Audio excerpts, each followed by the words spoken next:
Good afternoon and welcome into the Pacers Podcast Show. I'm Kyle Newman, your host. And I'm Rhett Hensley, your co-host. We have a great lineup for the next hour.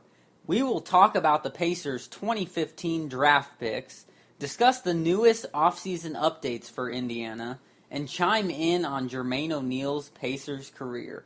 Rhett Hensley, 19th Pacers Podcast Show, and we're together for this one. Oh yeah, it's exciting. Good to be here with you, and looking forward to this weekend, Kyle.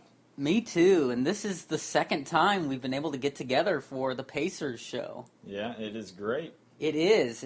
We've had a lot of fun, and we're going to have a lot of fun getting into this show. And it starts off with the 2015 NBA draft picks for the Indiana Pacers, Rhett. Last Thursday, the Pacers drafted at number 11, Miles Turner. What did you think of it?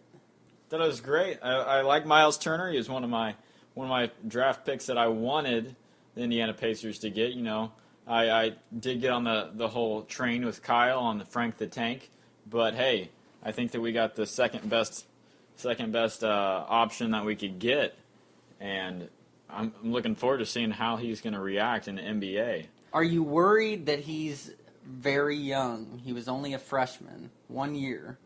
Age doesn't matter, Kyle. Age doesn't matter. You can develop anybody. You can develop anybody into being a great player. I mean, heck, if you want to think about it, there's players in the NBA right now that didn't even touch a basketball until they got to college. And, you know, you can develop a player at any level, and then they can possibly transition into the NBA. All right, well, here's how I see this.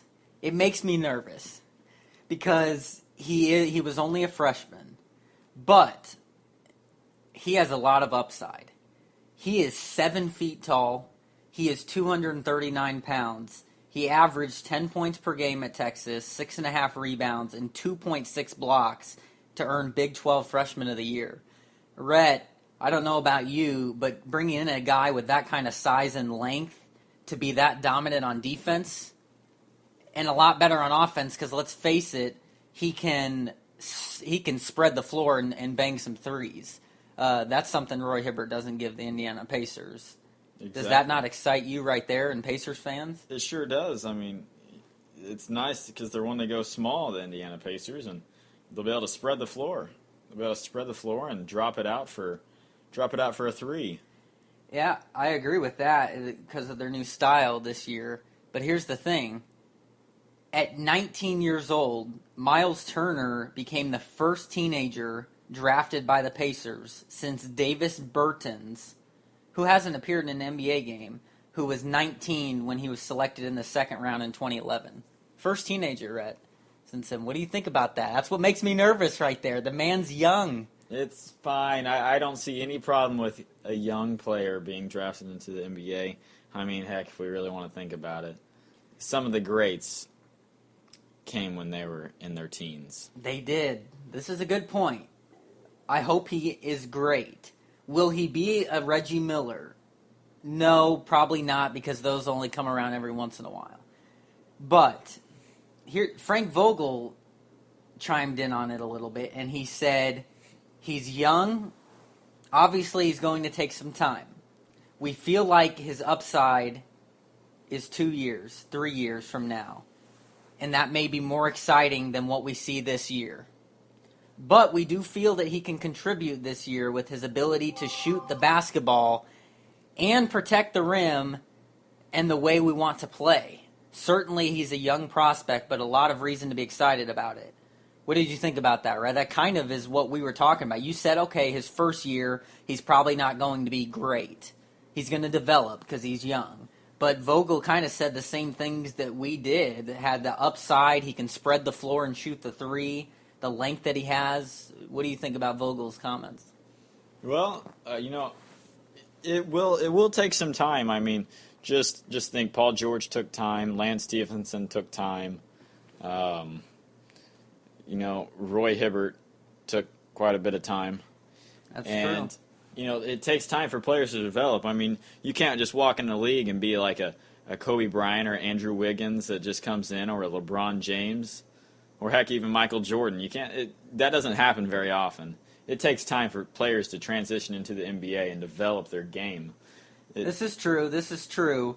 Now, the thing is, with this, apparently, he was a prospect the Pacers had their eyes on at number 11, even when Frank Vogel got picked, or not Frank Vogel, even when Frank the Tank Kaminsky got picked at 9, who was another guy up there.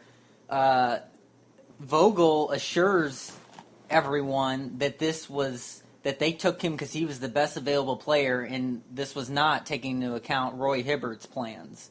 So clearly, they're looking for the future here with Miles Turner, but Roy Hibbert, from what I've read, is depending on what shakes out with him, which everyone knows he did opt in during the draft. He opted in with the Pacers, and now free agency's begun, so it'll be interesting to see what happens with that. But I've read that Turner will likely come in for the backup role, but it does depend on how the roster shakes out. So, Rhett, I want to ask you before we get to the Pacers' second pick, if Roy Hibbert stays, do you think that Miles Turner takes over his spot? Do you think he has enough upside this first year to do that? Or is it Hibbert's spot still?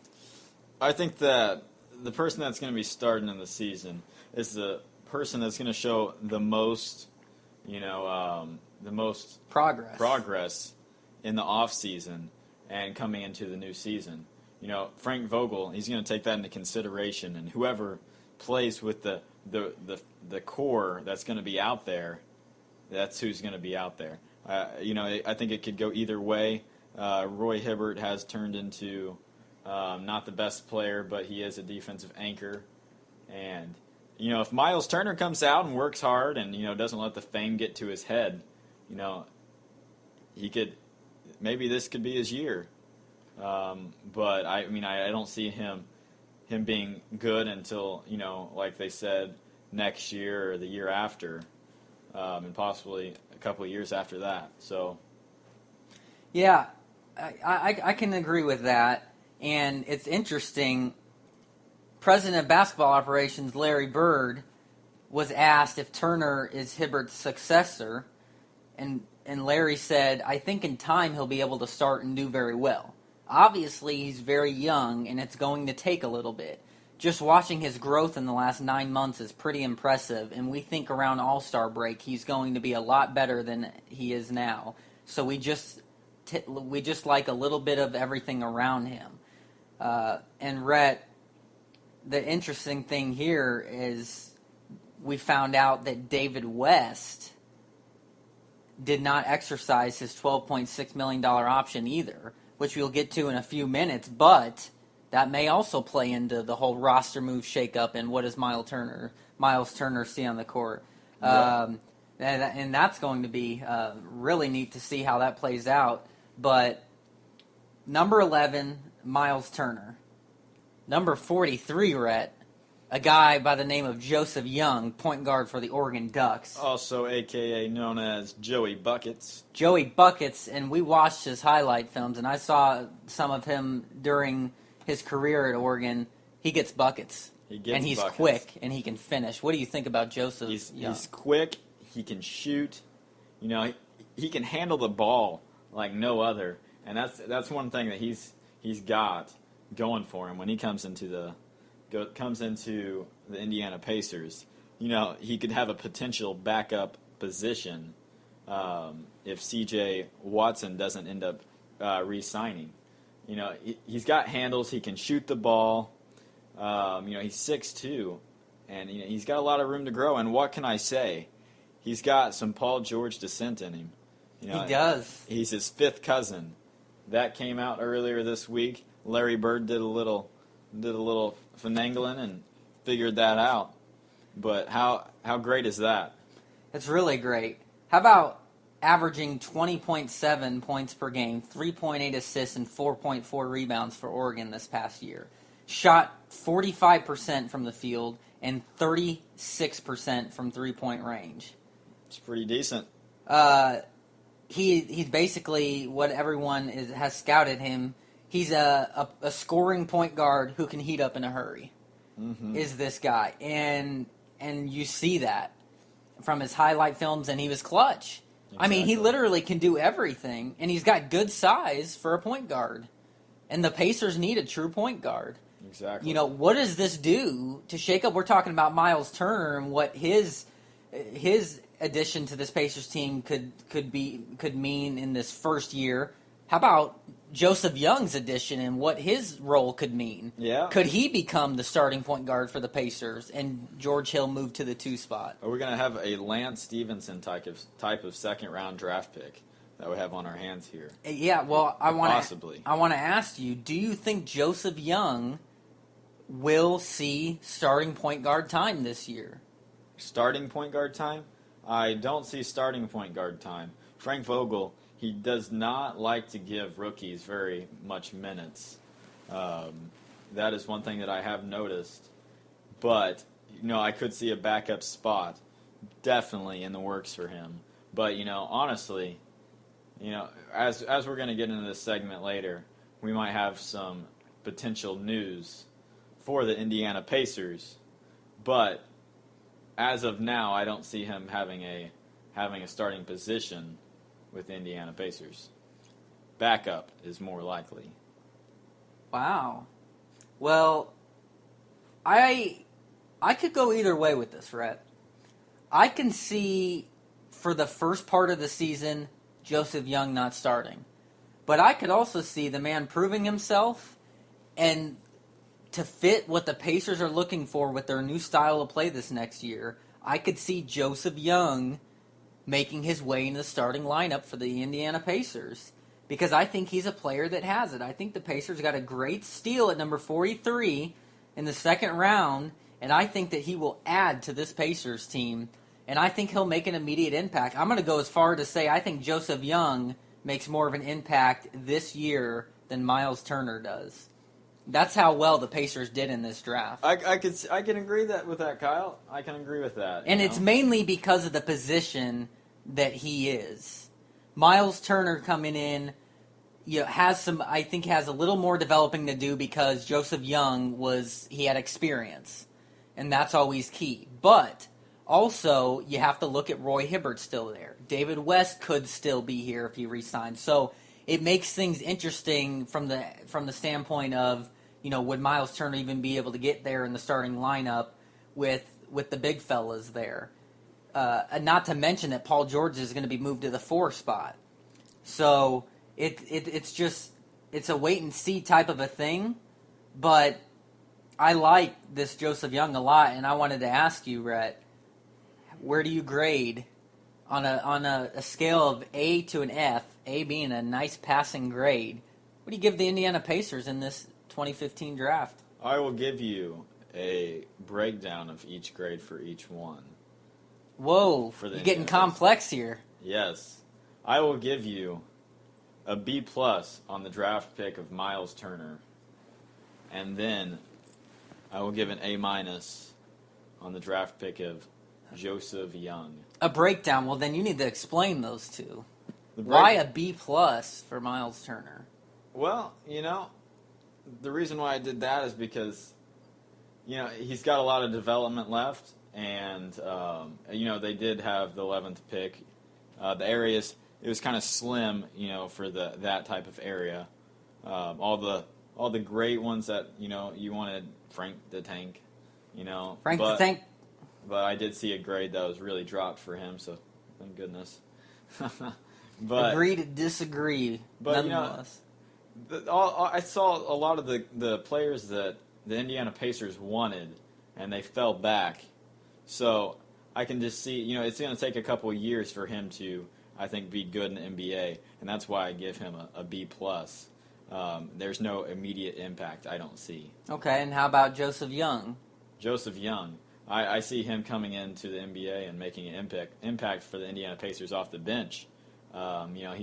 He's a hooper, as we'd call it, and I can see him coming off the bench and taking over that spot for C.J. Watson and, giving a direct impact for the Indiana Pacers. Well, I can respect it, Rhett, but I'm going a little different way than you. I'm not breaking it down by each one. I'm going to say that the Pacers were winners in this draft, and I'm going to give them an overall team grade of an A. They did a great job, and I think that Pacers fans ought to be happy with this. Though there's probably a lot out there like me that's nervous about this Miles Turner pick with the high 11, but if he pans out, that's the key. You know, people were a little nervous that they took Reggie Miller at 11 instead of Steve Alford, but it turned out all right. So, trust the Indiana Pacers. We say that all the time, Rhett. Got to trust the Pacers and their picks. Well, let's kind of transition this into some of their off-season news, and let's talk about what we've mentioned already a little bit, and that's the fact David West, Rhett, has opted out. What does that mean for the Indiana Pacers? I don't know, but basically, here's what Frank Vogel said about his David West. I'll get to what Frank Vogel says in a second, but I want to ask you, Rhett, with David West opting out, the first question I have for you, does he sign with the Pacers? Oh, boy. I don't know if the Indiana Pacers will sign him back unless it's for the right price.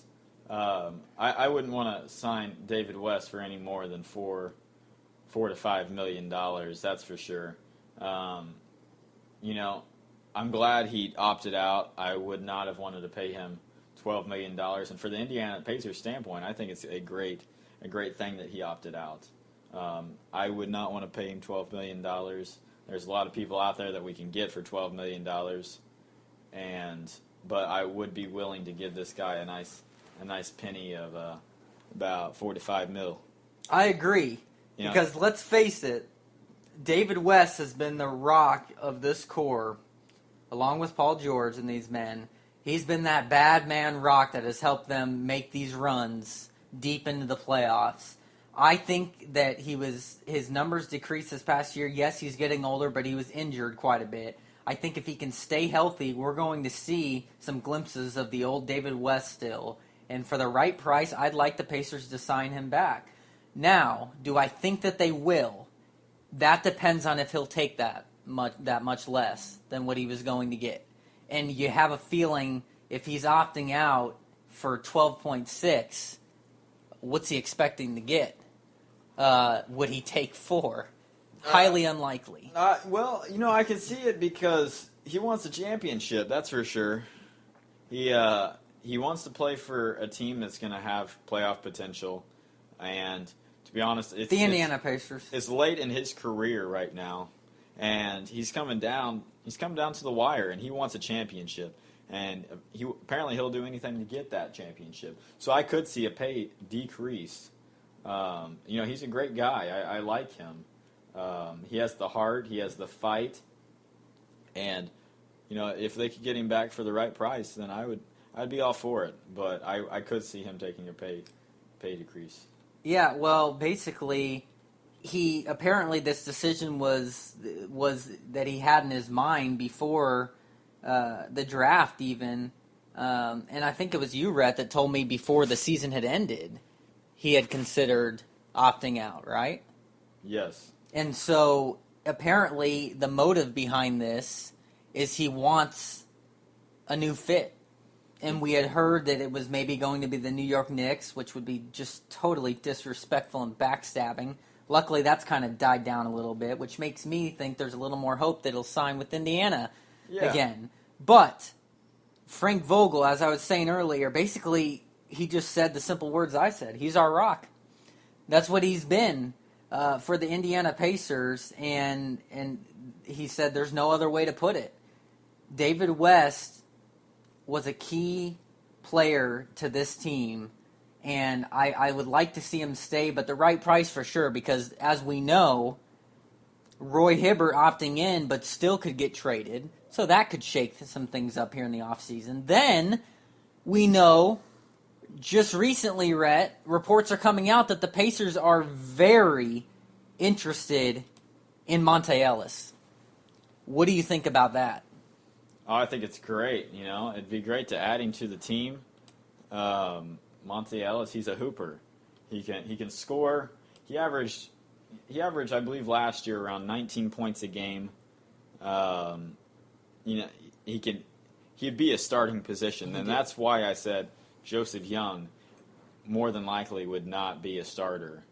But I think that if he came in, the Pacers, I would have to change my prediction about the Indiana Pacers making it a 4 or 5 seed, because this would make them a total threat in the Eastern Conference.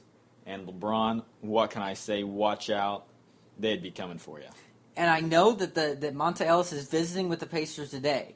Now, Rhett, get the exact number, but I know that the Pacers are looking to offer him a 3-year, but I'm not sure the figure. 3-year, $32 million offer. 3-year, $32 million offer. That's not necessarily what he's looking for, I don't think. He said he wants long-term, and that's not very long-term. And I wonder if that's going to turn him away from the Pacers. I hope not, because I agree with you. I want Monte Ellis. Though he's going to be 30 years old and has been in the league for 10 years, some would consider him in his prime, and he showed it in Dallas last year. You already mentioned it. 19 points per game, 4 assists per game, 2 steals per game. How about 3 other numbers to like? These are impressive. I just can't believe.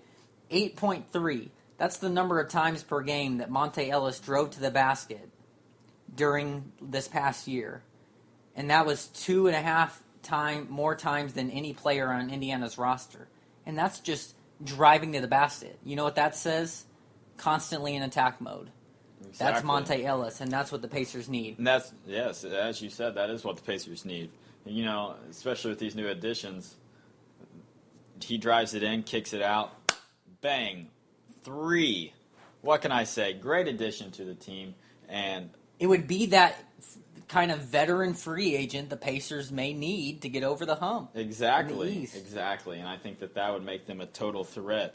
Don't you think, Kyle? I do. I'll go to the second number. Yes. Good. We can't ever go a show without a reference to one of our favorite movies. That one in particular, from now pronounce you Chuck and Larry. Exactly. Second number, 148. That's Monte Ellis' total number of steals on the season. That was good for 5th in the NBA. Though he's never been known as a lockdown defender within a team system, he's now more capable of making plays on the ball, and he's showing defensively, averaging 2 steals per game. Pacers identity defense, playing smaller this next year, that sounds pretty good. Exactly. When you add a guy like that into the mix, Rhett's getting the yips here. He's getting real excited about this one because he wants it to happen so bad, and I do too. I really think that it would be brilliant for Indiana to sign a player like this. And then the last number, 2, that was the number of games missed by Monte Ellis. This is incredible. Rhett, 2. That's the number of games missed by Monte Ellis since the 2011-2012 season. That right there is a great number. Okay, you're telling me. Talk about a guy who stays healthy. Talk about a Pacers team who couldn't stay healthy. Wouldn't it be nice to have a player that could? You better knock on some wood, because we wouldn't want to jinx that. I'll tell you what. I can't find any wood here. It's nearby, right? Sound effects to help with that, but that it is something though that he would come in bringing that to the table for the Indiana Pacers, and quite honestly, Rhett, they need that. Exactly. So we both think that would be a great sign, and that's something that's being thrown around there. We both think that if we could get David West back for the right price, then good. Otherwise, gone. Roy Hibbert, do you think... Here's what I think. I think that he's not going anywhere. Wow. But I wouldn't say that I necessarily want him here. Though I would give the big man another chance, kind of a one final chance before he would become... His contract would be over next year, and he'd be an unrestricted free agent. But Rhett, what do you think? Do you think that he's gone? You think somebody that he'll be able to go somewhere for so much less? I think that he could go somewhere for a lot less. Roy Hibbert, we would have to trade him, obviously, But the thing is, what could we get out of him if we traded him? We couldn't get much, but just think of it this way. If we traded him early enough in the season, especially in the free agency, that could free up a little bit of money, and that could help us potentially sign another player with that little wiggle room and get a starting point or starting center or power forward to fill in his space. Well, I want to ask you then, David West, if he's gone, let's say, and the Pacers trade Roy Hibbert, the draft's already over with, we agree successful. What's next for the Indiana Pacers besides maybe if they sign Monte Ellis? Who else should they go after? It's a big free agency class. What else do you think Indiana does? Oh, boy. What do I think Indiana is going to do? Well, first of all, I like the Lavoy Allen. They're going to have to re-sign him. I think that they're going to have to get him for, a nice cheap price. But tell you what, he could be a good backup power forward. He needs to put in the work. Jan Mahimi, they have him for one more year. It's time for Jan to go. Yeah, it's time for Jan to go. The two big names, Scola and Rodney Stuckey, will the Pacers re-sign them? That's been thrown out there. There's teams interested in Stuckey. What do you think, Rhett? Do they need to re-sign them? I'm more worried about Rodney Stuckey getting signed. I want Rodney Stuckey back. Now, Luis Scola, if we could get him for the right price, I would love to have him back. That guy, tell you what, he fights. He fights. Does. He puts it all out there on the line, and that is what's great about him. He added some great bench production. He did for the Indiana Pacers this past year. And really, year. Honestly, he should have started over David West this year. Really, you could make that argument, definitely. He played with his heart. David West, he gets frustrated easily. And I'll tell you what, this upcoming season, if that rule change is in effect about the whole and one thing, and David West is back, I'll tell you what, we're going to be getting some technicals thrown at us. Let's talk about that. You mentioned a new rule change. What is this and one? You can't yell out and one when you're going up for a shot, or they will give you a technical. Isn't that something? That is just flat out stupid. What is going on with the league these days? It's crazy. They are trying to make it the ballerina league. Pretty soon they're going to be putting a muzzle on you. Oh, I can't believe that. Quite honestly, you hear it every single time. And one! Always yelling it. Rhett, I don't know about that, but I'll agree with you. Rodney Stuckey, the Pacers need to try and re-sign that man back. Luis Scola for the right price, I agree, but I think they could get him for the right price. He's a veteran getting older. The other thing that I've considered, they drafted a point guard. What about Ty Lawson? Some of these other point guards out there in the free agency that's been thrown around. I like the idea of the Pacers bringing Ty Lawson. There's been interest there before. Ty Lawson, the interesting thing about him is he's not in the free agency, so they would have to trade for him. Which could happen. Could be tied in with Hibbert. With Roy. There was trade talk about that earlier, and for him and Kenneth Faried. So, that could be very intriguing. I would be totally willing to give up our next year's draft pick for tie him in with Roy, because I can tell you right now, we're going to be having about a 26th pick next year in the draft, especially if everything goes well and as planned as Larry Bird wants to happen right now. I'll tell you that right now. So I'm looking forward to it. I'm looking forward to it too, and looking forward to seeing you in the parking lot. Well, you almost had that reference right.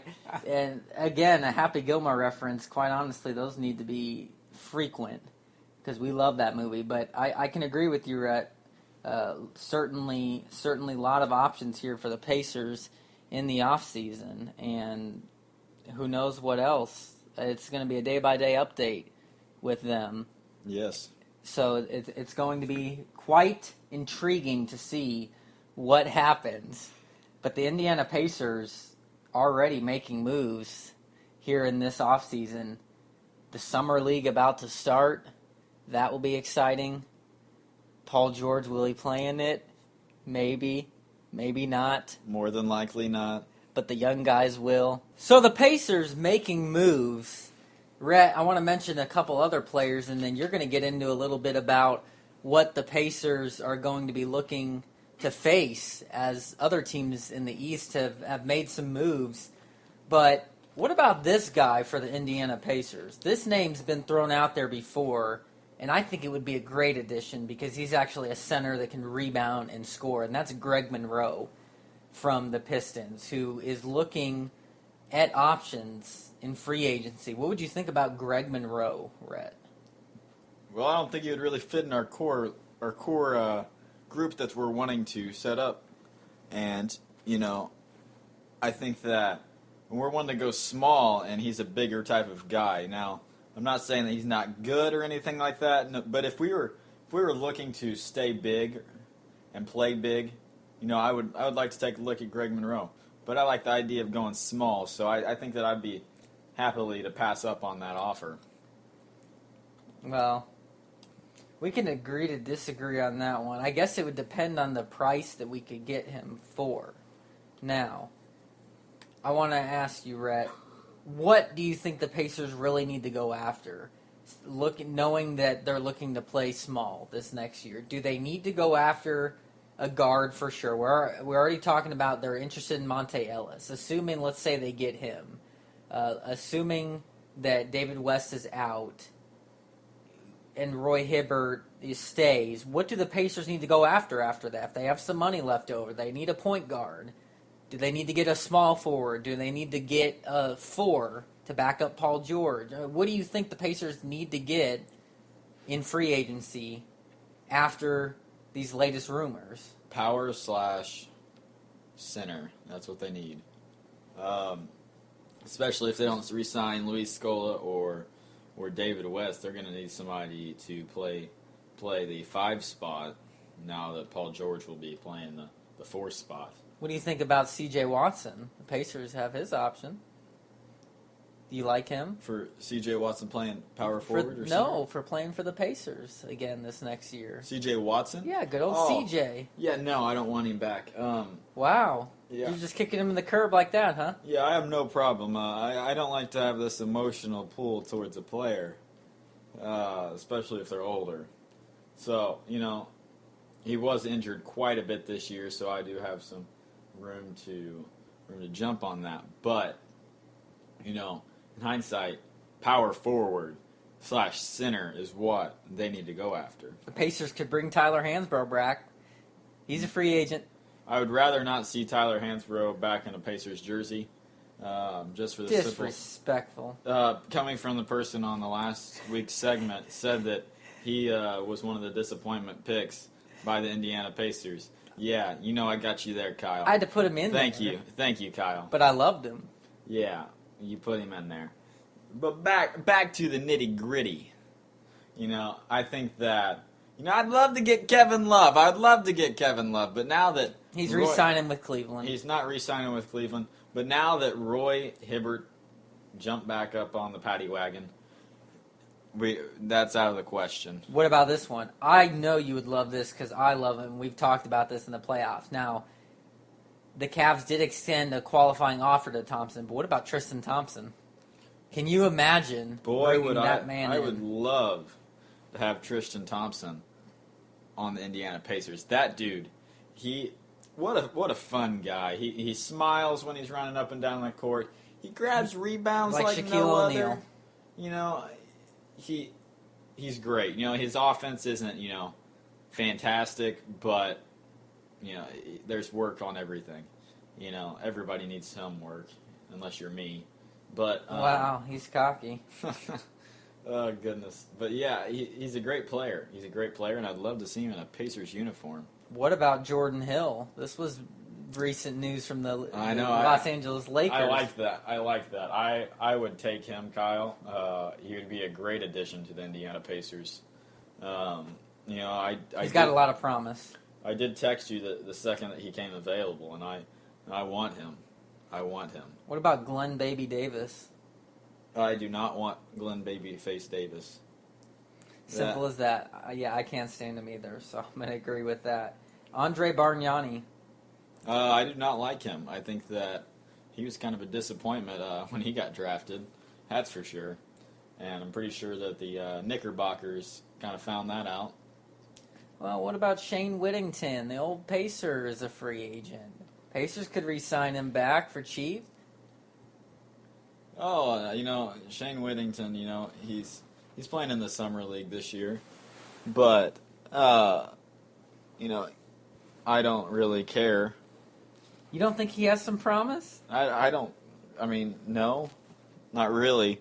Somebody that I would like to see in a Pacers uniform would be Paul Pierce. Please don't ever say I'm that. kidding. I can't stand that man. Gosh, I hope he goes to the West and I don't have to look at his ugly face anymore. Yeah. Oh, gosh. But the simple fact is, Sean Whittington, he's... Shane! Yeah, I always mess it up. You always mess it up. I always mess it up. Yeah, see, I don't care about him enough to... Get his name right. Disrespectful. Yeah. So, I don't think that he'd be great. He sat on the bench the whole entire year. He did nothing. And it's pretty pathetic that the Indiana Pacers... Peeps! The Indiana Peeps were... They were injured so much, and that dude played so little. So, it kind of shows that they thought nothing of him. Gerald Green is a free agent. What would that be? Gerald Green will not be in an Indiana Pacers uniform again. Would you like to see it? I would not really like to see it. Puts it plain and simple. Apparently, J.R. Smith opted out but wants to return. What would you think about J.R. Smith in the Indiana Pacers uniform? I wouldn't think it would be a bad idea. You're so disrespectful. It would be a terrible idea. I'd take about anybody over J.R. Smith. Tell you what, you got to give the man props. No, you don't. The dude is clutch. He's not. He had a few games. He's the worst defender in the NBA. He makes the dumbest decisions ever. Literally cost the Cavs some games there. If to bring him off the bench, I'd give him $3 million a year. I would not. I would give him $3 million a year. I wouldn't like to go over that because that dude is very inconsistent. But this last year was a fluke year for him. I think that, I don't know. When you play with LeBron, it makes everybody better. That's just simple there. Yeah, I don't like it. What about Allen Anderson?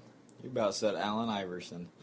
Only wishing. And this man can shoot the three like none other for the Brooklyn Nets. Do you think Allen Anderson would be a guy who the Pacers could look to get, who's only 6 years into the NBA? Well, from what I've heard, that they're looking to sign him back, and so I don't really think any team has any potential to get him. I'm throwing names out there, right? Anything is possible. Anything? Would you like to see him in an Indiana Pacers uniform?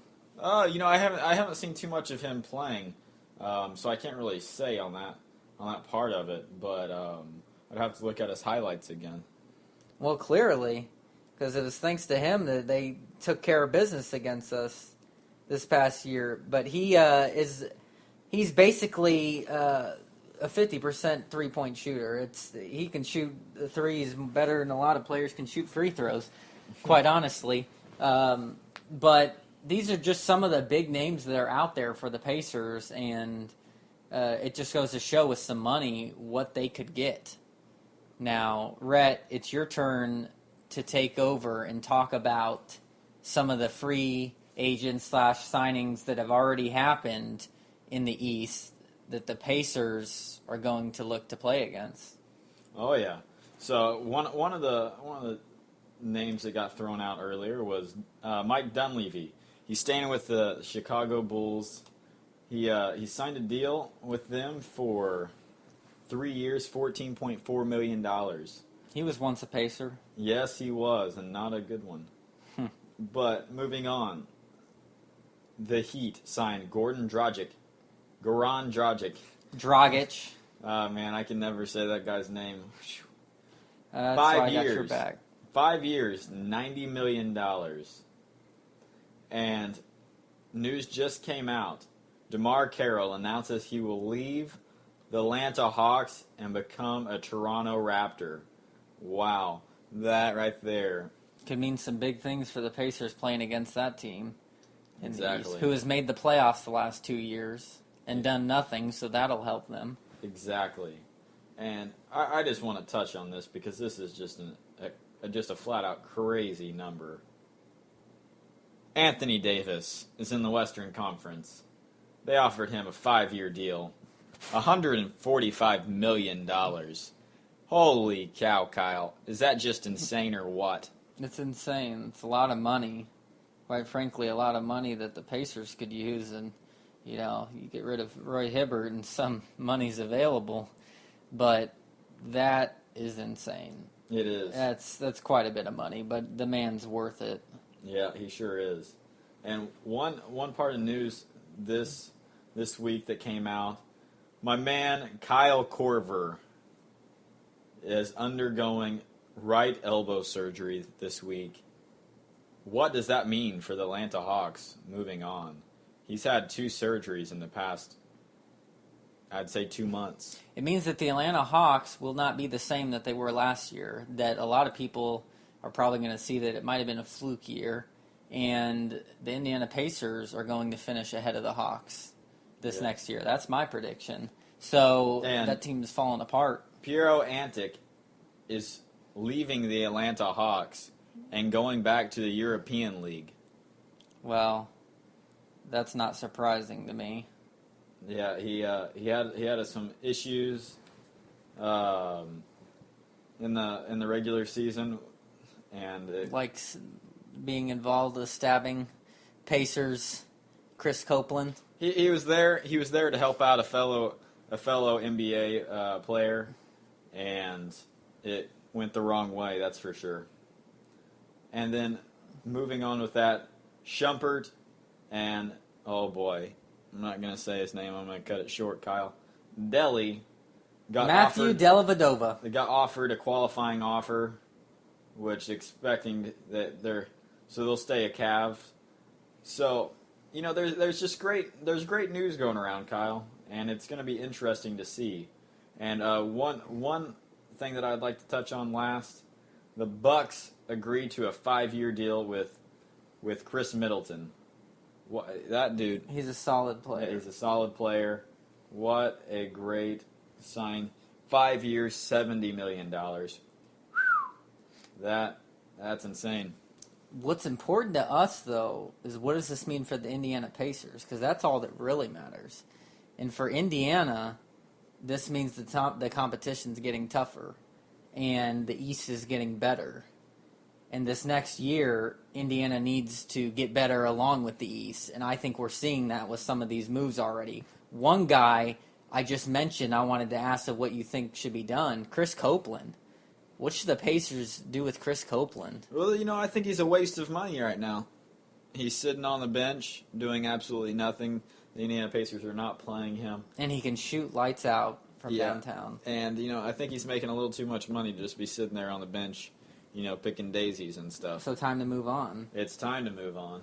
That we gave him a chance, and he kind of let us down. So, I think it's time to show him the door. I can agree with that. I definitely can agree with that. And much like him moving on, we're going to kind of transition and move on to the next segment. But the Pacers off-season, it will be a daily update with them and a weekly theme to talk about the Pacers off-season until the upcoming season begins. But this last segment here, Rhett, this is going to be a juicy one. Every Pacers fan knows this man, and in a lot of their minds is definitely one of the greatest Pacers to ever play for this organization, and his name's Jermaine O'Neal. And the question is, should his jersey be retired as a Pacer? Rhett, we're going to talk about it here, but I just want to highlight a couple of his statistics as a Pacer. He played 8 years for the Indiana Pacers. His first season beginning in 2000 and finishing up in 08. He averaged 18.6 points per game for the Pacers. That is solid. And he had improved pretty much every single year, and then the brawl happened, and some things kind of went awry after that. But he averaged about 10 rebounds per game. He even averaged a couple assists per game and a couple steals per game. Or a couple almost three, between 2 and 3 blocks per game, and almost a steal per game. Basically, this man was solid all around. I must say, I did love Jermaine O'Neal. I loved Jermaine O'Neal in the Pacers uniform, though I think he hurt his image with the brawl and got that kind of thug label. He was also provoked a lot. He wasn't the main guy in that brawl. He did have some off-the-court issues, but not as much as some of the other players. But the main thing about him is he was standing up for himself during that brawl and his teammates. The fans at the Palace were out of control. Terrible. So I think looking past that and the brawl, the bottom line is this man was essentially, aside from Reggie Miller, the heart and soul of the Indiana Pacers, and his statistics proved it. I'm just going to mention it here, some of his statistics. In his first year with the Pacers, he averaged 13 points per game. From then on, just improvement. His second year, he went to 19 points per game. His third year, almost 21 points per game. His fourth year, 20 points per game. How about his fifth year, his best, 24 points per game. Then 20, 19, 13, and he was gone. Well, this man had a solid career, Rhett. Yeah, you could say that, but also the guy has not been healthy in his career. No, but we're talking about with the Indiana Pacers. And he was healthy about with the Indiana Pacers. He was healthy enough to put up great statistics. Yeah, he put up. He had a few seasons where he was pretty healthy, but he also had quite a few seasons that he was not healthy with Indiana Pacers. Now he did put up great numbers with those, which is pretty healthy to me. And I will tell you right now that in his whole career in the NBA, the Indiana Pacers, he was the healthiest when he was with Indiana. I will say that, but this is the point. He had great numbers, and I think that, the real question is, does he deserve a spot up on the Raptors? And the answer, I guess I'll answer this first, because yes, the real question is, should his number be retired and hung? And my answer is yes. Jermaine O'Neal's jersey should be retired, number 7, for the Indiana Pacers. And that's simply because when you think of the Indiana Pacers, Jermaine O'Neal is a guy that a lot of people will remember. And that's simply because of his 8 veteran year careers with the Pacers. Through the ups, through the downs, and his numbers that he put up. He was a leader for this team along with Reggie Miller. He came in right there the first year, the finals. I mean, this guy was an all-star. This guy was borderline superstar during his prime for the Pacers. He could do everything. I think that he deserves it. When you think of the Pacer greats, I think he has to be considered up there, especially since he played so many years for the Pacers. Again, besides the brawl hysterics, which is what really turned a lot of people off, he wasn't the best player ever to don a Pacers uniform. We both agree that that's Reggie Miller himself. But basically, he gave his heart and soul to the Pacers organization. And I think if that brawl didn't happen, he would have delivered the Pacers a championship. That team fell apart because of that. And that's the type of leader that he was.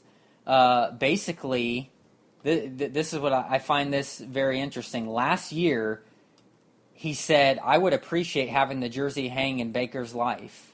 He said that before a Pacers game last year against the Warriors. He said, "Funny, I was talking to some people earlier today about the perception of some people in the city, like I gave up on them.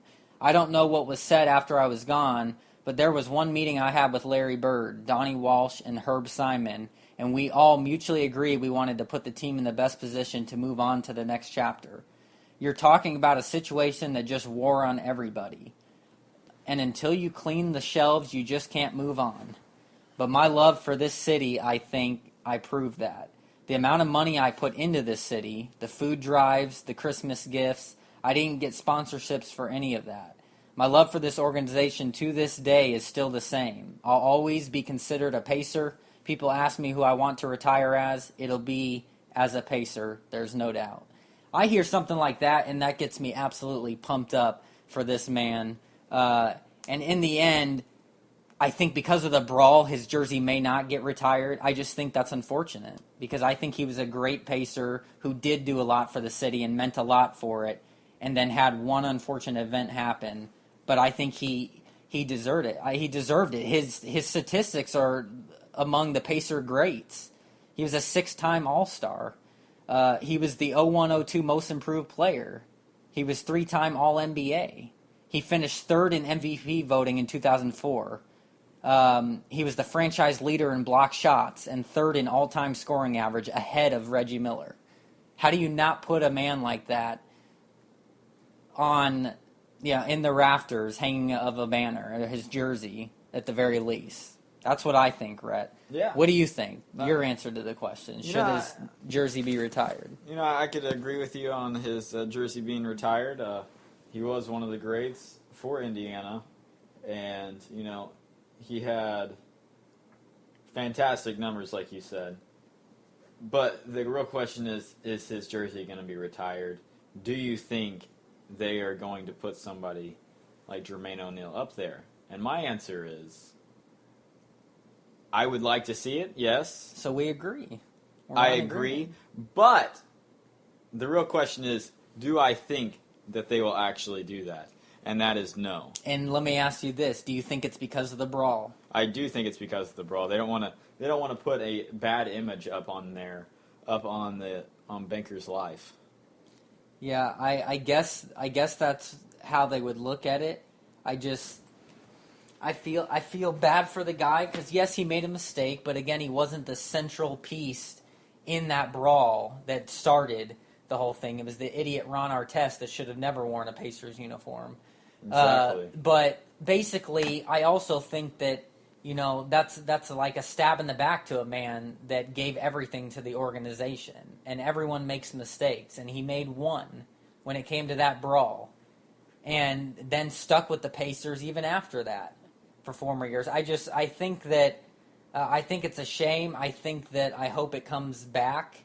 The talks around that he will, and he obviously wants it so bad. But I'd be curious to hear what Larry Bird or Herb Simon or Frank Vogel would have to say on the subject of retiring his jersey.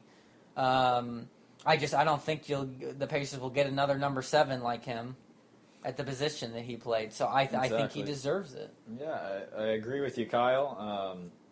I think that they won't do it, but I would like to see it. That's for sure. He deserves it. He had a great stint with Indiana. He was injured some, but he put up phenomenal numbers. He did. And basically, he also had a chip on his shoulder. That's what I loved about Jermaine O'Neal. He was tough. He basically would not back down from anybody, and he was exciting to watch. He really was. He would take over a game, much like a Shaq for a big man.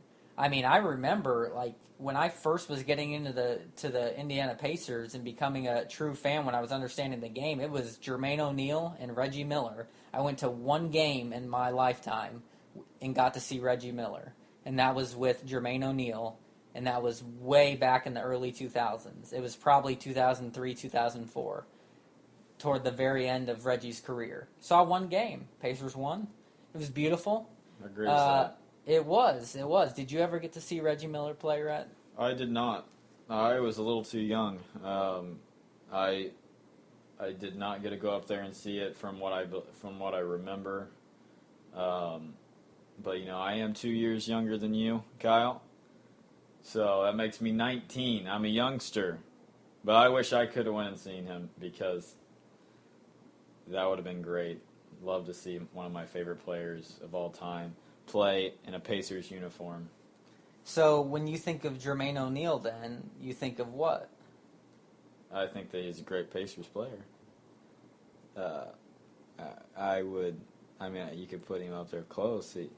Close to what? You're being vague. You could put him close up there in the greats for the Indiana Pacers. Definitely one of the greatest big men for the Indiana Pacers, I would say. But it's a tough one. I never really was a fan of Jermaine O'Neal, as I could say, but Well, you just mentioned that now. Why were you not a fan of him? You're giving him respect. There's just something about him that really just turned me off, and I don't even really know why I didn't like him. I don't either, because he's a lot like you. He was cocky, he was confident, there was just something about him that really just that I just didn't like, and I think it might have been that he was not in my era, and I never really watched him.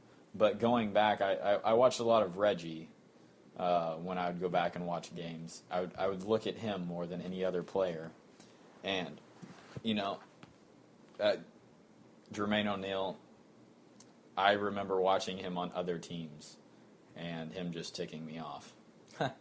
Well, when you're a fan and follower of the Pacers now and understand it, well, yeah, he's at the very end of his career done, but basically back in the day, in his prime, man, he was a primetime Indiana Pacer, and he shined for them, and it's fun to look back at the films, the videos of him, and boy, the headband, the cornrows. I mean, he absolutely was just one solid, exciting basketball player to watch. And yeah, when I think of Jermaine O'Neal, I think of one of the all-time Indiana Pacer greats, and I'd like to see the Pacers pay respect to him and retire his jersey up in Bankers Life Fieldhouse.